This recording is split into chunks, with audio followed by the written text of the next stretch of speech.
Hello and welcome back to Seaside Garage. At last, the correct starter arrived. Of course, it was lost in the mail for a bit, and the place I bought it from was quite a bit slower than usual, and like it always is. But now it's here. It seems to be correct with this right size thread and all that. So I'm going to install that. Now I know it's possible to get in without without removing the exhaust. So what I'm going to do now is to put all this back together off camera, because it will be exactly the same as the previous video about it. So you can just watch it in reverse pretty much if you want. And then take you back when we are going to start up the engine again and bleed the coolant and all that, because that could be exciting. And then we're going to investigate that hard starting when the engine is hot problem, because that is the next big thing on this one.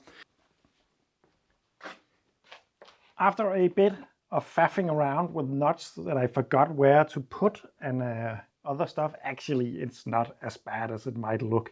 It's pretty well put together actually. All the connectors only fit with the right locations and all that, so it's not that bad. But now I am at this point with the new starter in. Yes, I did test it before putting the front on. It is working. I put in a new radiator. There's a lot of stuff that I could have done when the front was off, and I know I will get a lot of comments about that. But the point of this, at the moment at least, is to get this car through an MOT. Whatever happens after that is unknown at the moment. It could get a complete full restoration. It could be just used daily. I don't know. The point of the car being in my garage at the moment is to get it through an MOT. Now I'm at the point that I can fill the radiator and the coolant system with new liquids, and hopefully it will be leak free. And then I can start it up and make sure that it is split, because I have not had this engine running for long before because it was so leaky, the old system. So it's also going to be exciting to get this engine really up to proper engine temperature. I have cleaned a bit of the tank out and I noticed some mayonnaise kind of stuff. I really hope nothing is wrong with the head gasket. I have tested it with the compression test and so on, but you just never know.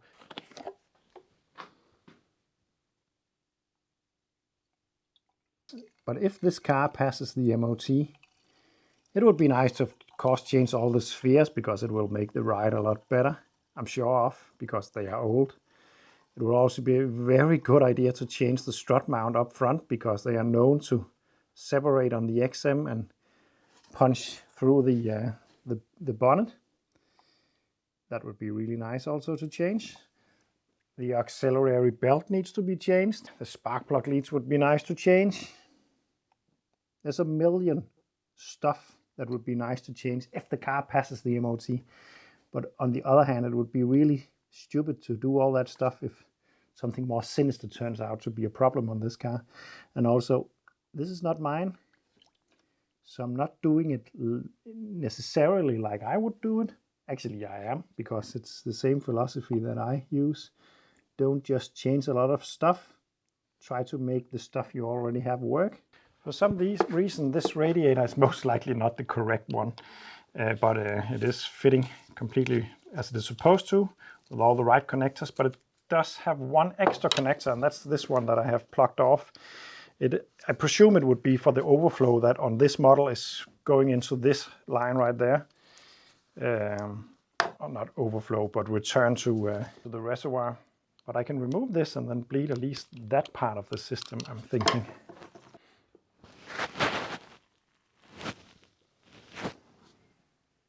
Okay, so the bleeding procedure is actually just stating that I have to fill up this, put the cap on, and then let it run with a little bit of a raised idle until the coolant thingy, the fans kicks in, and then shut it off, let it cool, then open.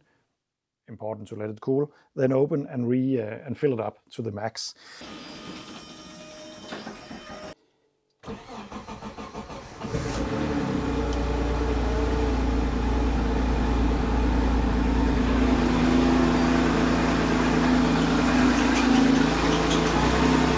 Oh, I forgot about that hydraulic pump. I need to change that valve. It will just be noisy, we'll have to live with it.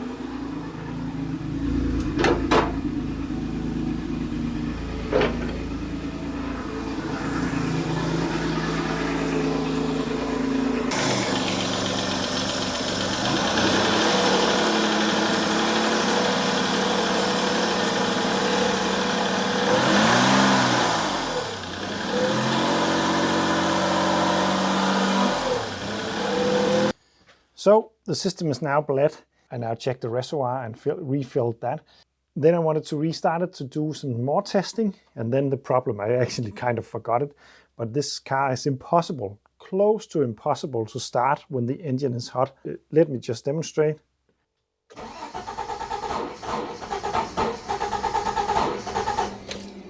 And I think you heard how easy it fired up the first time around. So this is the next problem that needs to be sorted. You could hear that suddenly the starter sort of hit something.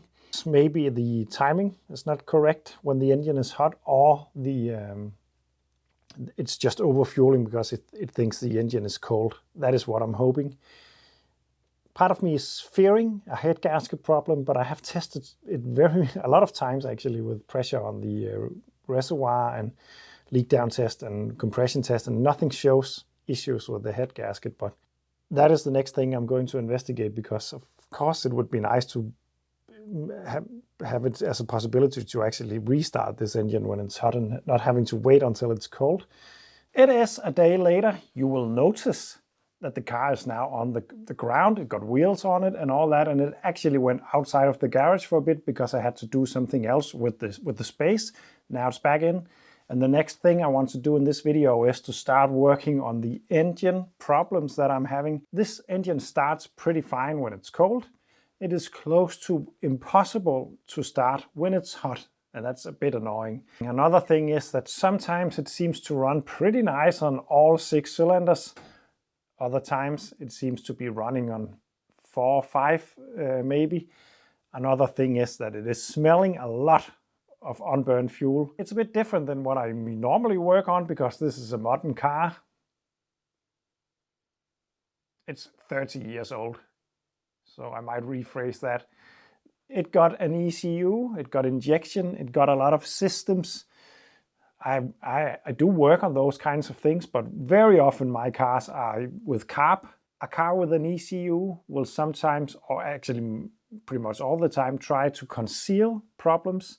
So if you have a lean running condition, for instance, where you've got a massive vacuum leak somewhere in your intake system, after the airflow sensor, for instance, then the O2 sensor will notice that, inform the ECU, and the ECU will turn up the fuel level to account for that. So actually the car will be running pretty nicely. You won't really notice, but it is masking up a problem pretty much.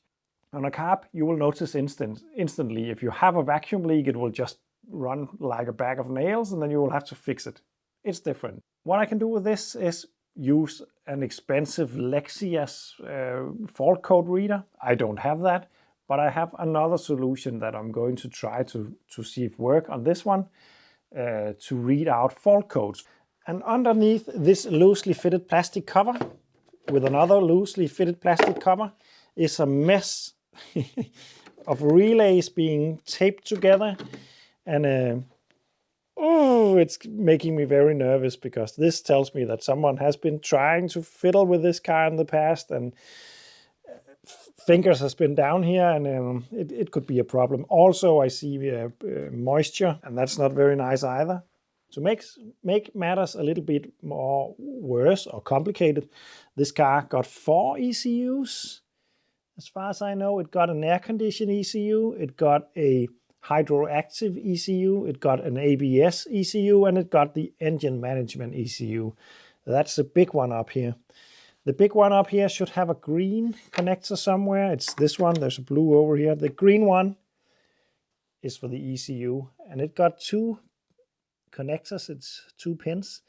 We need to communicate with the number 2 one in this one. And before going any further with this, if you are watching this video and want to do this yourself in your car, remember that you are right now looking at an amateur who very often breaks stuff. Do this on your own risk. If you do something wrong when fiddling with stuff like this, you can fry the entire ECU, which makes it very complicated to get your car running again, or at least very expensive. So walk with care, and if you're completely unsure what you're doing, then I wouldn't do it if I were you, unless the car was not that special to you, because it's cool stuff to learn, but it's risky. This connector we're going to try to do something with. I have rigged up this little system of wires. This consists, actually I haven't done it. This part of it, a good friend of mine made to me, because it's just a wire with a 600 ohm resistor and an LED, and then another wire. And I don't know where to get those resistors. So a good friend of mine helped me to make this. It's the owner of the Renault 5 GT Turbo, by the way. And please ignore all the wire colors. I know some will be yelling at the screen right now, because this is a black wire. This is going to the positive terminal. You would want a red wire if you wanted to be very clean about it. But this one is going to positive, or at least power side. So take care, this is now live, so you don't want anything to short out. Then the other part of the connector goes into the number 2. Then the other part of the circuit is a switch. And we're going to connect one side of it into number 2 as well. And we're going to put the LED somewhere where you can see it. And the other part of it is connected to the negative. I'm going to take a piece of paper because I expect some codes to be shown, maybe more than one. What I'm going to do now is to switch the car into ignition.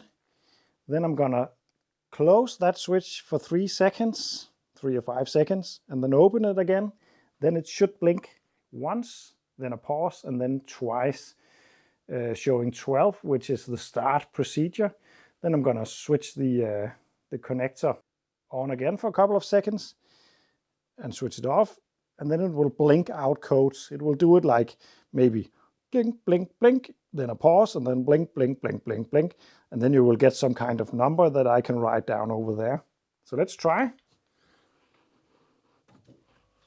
Ignition on, then close this, 1, 2, 3, and off again. Then it should blink 12. That was 1, that was 2, that worked. Then once again, 1, 2, 3. Let's see if any codes comes up. 1, 2, 3, 4, 5. That was 25.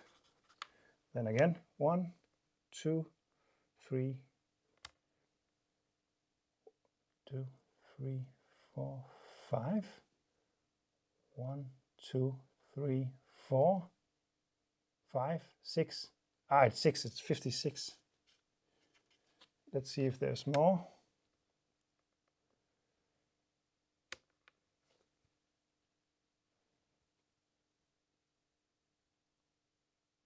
And that's 11. So 25 and 56 is the only fault codes that I'm reading. To be honest, I was expecting more, but we don't know if this is sinister just yet. We just know that the ECU is seeing 2 fault codes, so we have something to work from. Let's find out what these codes mean. So I found a manual on the internet. I was actually sent this, so thank you for that. Let's find out what 25 is. 25 is right there. Long ECAV electro valve. So you have a problem with your long ECAV electro valve. Or the flux capacitor is, I don't know what that is, but I'm guessing that maybe it's some kind of air control valve. Next up is the 56. It's over here. It's the anti-theft keypad error. I wonder if it has noticed that it has been fiddled with after I took it apart to find the code. That's interesting. That's really interesting. But apparently we only have a problem that is, I don't think this will have anything to do with the engine running, the anti-theft keypad. But that one, we need to see if we can fix. I wonder if I can erase the codes afterwards using some kind of system, or if I have to get an Lexia to do that. But I'm going to try to find out what that ECU electro valve is. So according to my research, the ECU valve is these. There is a long and a short one, just like the error codes, and it's always a good idea to just visual inspect stuff and take a look at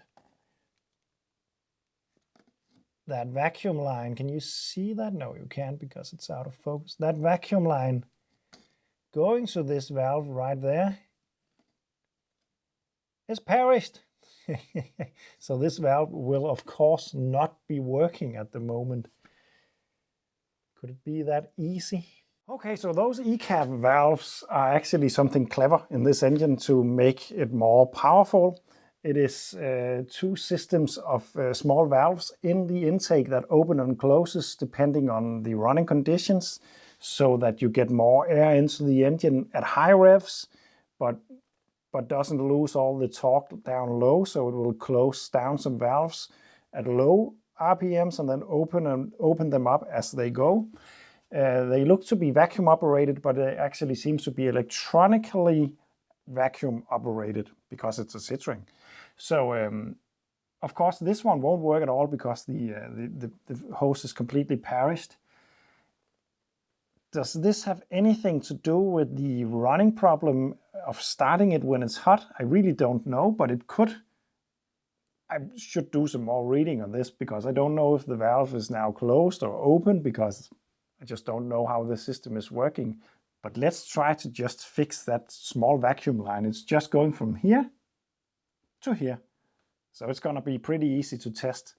I'm gonna see if I can find a piece of rubber line in the correct size for this. As you can see, it's not only cracked right there, it is also split up here and split down here. So most likely this is not the only vacuum hose problem that we are having on this car, but this is the first that I found and the first we're going to try to fix. So I found some vacuum line that seems to be the correct inner diameter. It's a bit thicker though, but this is just to test it out to begin with. I'm just going to remove my engine tester now. Could be fun to do the test a bit later to see if the fault code is still there. But I guess it could be there even though the problem is fixed because it's storing it maybe.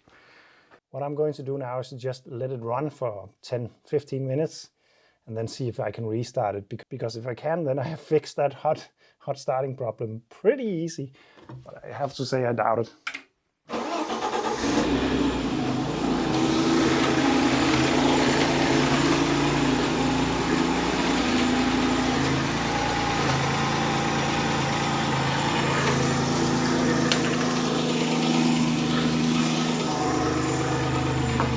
There's something weird with those fans because they just kick in a bit randomly. I think there is some iffy connection with those as well.